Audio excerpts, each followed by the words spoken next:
സഹൃദയരെ സംപൂജ്യരെ, SVM സഭാസ്ഥാപകന്റെ പാദപത്മങ്ങളിൽ പ്രണാമപുഷ്പങ്ങൾ അർപ്പിച്ചുകൊണ്ട് ഇതാ ഞങ്ങൾ അവതരിപ്പിക്കുന്നു സ്മൃതിപദം. മാക്കിൽ പിതാവിന്റെ വ്യക്തിത്വ സവിശേഷതകൾ ഏറെയുണ്ട്. അവയെല്ലാം നമ്മുടെ അതിരൂപതയ്ക്കും SVM സഭയ്ക്കും അന്നും ഇന്നും മുതൽക്കൂട്ടാണ്.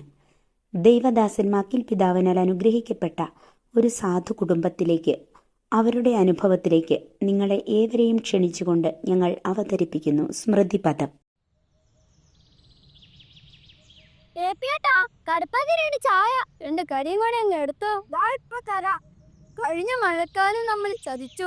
നമ്മുടെ ഭാരത്തൊക്കെ വെള്ളം കയറി, കൃഷി കുറെ നശിച്ചും പോയി. കാട്ടുപുറ നല്ല ശല്യം കൂടിയാകുമ്പോൾ പിന്നെ പറയണ്ട. തിരക്കാണോ? ആ ചെറിയൊരു തിരക്ക്. ഒരു ചായ ഒരു കടിയും ഇപ്പൊ തരാം. ഈ ദിവസങ്ങളിൽ പത്രത്തിൽ കാണുന്നുണ്ടല്ലോ, പലയിടങ്ങളിലും പകർച്ചവ്യാധികൾ പടർന്നു എന്ന്. കേട്ടുകേൾവി പോലും ഇല്ലാത്ത ദീനങ്ങൾ. വൈദ്യന്മാരെ എവിടെ ചെന്ന് കാണും? കയ്യിൽ കാശില്ല. ആരോ വരുന്നുണ്ടല്ലോ. ഇവിടെ മെത്തനാൻസ് കളഞ്ഞോ? ഇങ്ങോട്ടാണെന്ന് തോന്നുന്നു.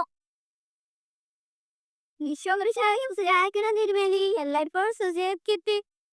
ഈശോയ്ക്ക് സുഖിക്കട്ടെ തിരുമേനി. എല്ലായ്പ്പോഴും സുഖിക്കട്ടെ. വാ കേറിയിരിക്കേ. ഞാൻ ചിങ്ങത്തിൽ നിന്ന് കോട്ടയത്തേക്ക് പോകുന്ന പോലെ നല്ല ദാഹം. അല്പം വെള്ളം കുടിക്കാൻ തരാമോ? അല്പം വെള്ളം എടുത്തുണ്ടോ? ഇതാ നമ്മുടെ മെസ്സറാനിയത്തിൽ വന്നിരിക്കുന്നു. തിരുമേനി, ഈശോമിശിഹായ്ക്ക് സ്തുതിയായിരിക്കട്ടെ. എപ്പോഴെപ്പോഴും സ്തുതിയായിരിക്കട്ടെ. ഇരിക്കൂ തിരുമേനി. ദാ വെള്ളം കുടിക്കൂ. എന്താ രണ്ടുപേരുടെ പേര്? ഞാൻ ഏപ്പ്. എന്റെ പേര് നൈറ്റി.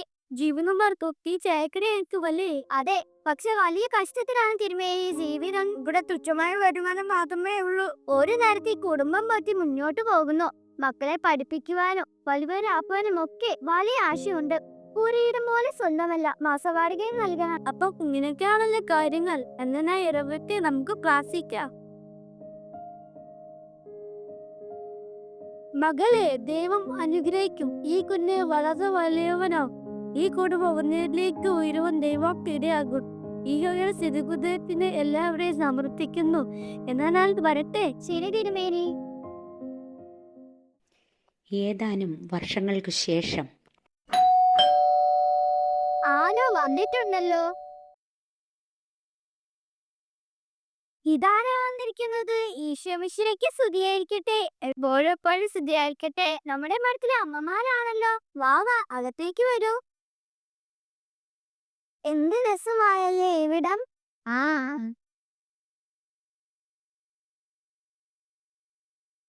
എങ്ങനെ ഈ നിലയിൽ എത്തിച്ചേർന്ന അമ്മച്ചി? അതൊക്കെ പറയാം.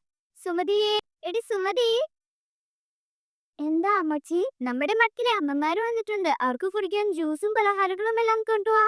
ശരി, ഇപ്പൊ കൊണ്ടുവരാം. ഇവിടെ ഞങ്ങളുടെ വീട്ടിലെ ജോലിക്കാരിയാ. നല്ല മിടിക്കുക. എവിടെയാണ് അമ്മമാരുടെയൊക്കെ വീടുകൾ? എന്റെ വീട് കോട്ടയം, ഞാൻ കൈപ്പുഴ, ഞാൻ ഇടയ്ക്കായിട്ട്. അപ്പൊ നിങ്ങൾക്ക് എന്റെ കഥയല്ലേ കേൾക്കേണ്ടത്? അതെ അതെ. എന്റെ അമ്മമാരെ വളരെ ദാരിദ്ര്യത്തിലൂടെയും കഷ്ടപ്പാടിലൂടെ ജീവിതം കഴിച്ചു കൂട്ടുന്ന സമയത്ത് ചെറിയൊരു ചായക്കടയായിരുന്നു വരുമാനത്തിനുണ്ടായിരുന്നത്. ഇത് ഇളയ മകനെ ഗർഭിണിയായിരിക്കുന്ന സമയത്ത് നമ്മുടെ മെത്രാൻസിലായിരുന്ന മാക്കേൻ മത്തായി മെത്രാൻ ഒരു ദിവസം ചായക്കടയിൽ വരുവാൻ ഇടയായി. അന്ന് തിരുമേനിക്ക് കഴിക്കാനും കുടിക്കാനും ഒക്കെ നൽകി. കടയിൽ നിന്നും യാത്രയാകുമ്പോൾ ഞാൻ പൂർണ്ണ ഗർഭിണിയാണ്. എന്റെ വയറെ കുരിശ് അനുഗ്രഹിച്ച് പ്രാർത്ഥിച്ചു, ഈ മകൻ വലിയവനാകുമെന്ന്. ഇതേ മകന്റെ ജനനത്തെ തുടർന്ന് ഈ കുടുംബം അടിക്കടി ഉയർച്ചയിലേക്കായി. മുക്കിൽ 3 പേരും വിദേശത്താണ്. ഒന്നിനും ഒരു കുറവുമില്ല. വീട്ടിലും തോട്ടത്തിലും എല്ലാം ആവശ്യത്തിന് ജോലിക്കാരുണ്ട്.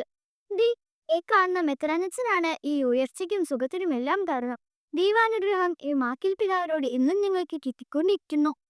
ഇങ്ങനെയാണല്ലേ അമ്മച്ചി ഉയരും നിലയിലെത്തിയത്? അതെ അതെ, ഞങ്ങൾ അതിന് കുറെ നേരമായി. എന്നാ നമുക്ക് പ്രാർത്ഥിച്ചിറങ്ങാം.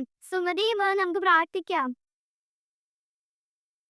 നന്ദി ദൈവമേ, നന്ദി ദൈവമേ, നിത്യവും നിത്യവും നന്ദി ദൈവമേ.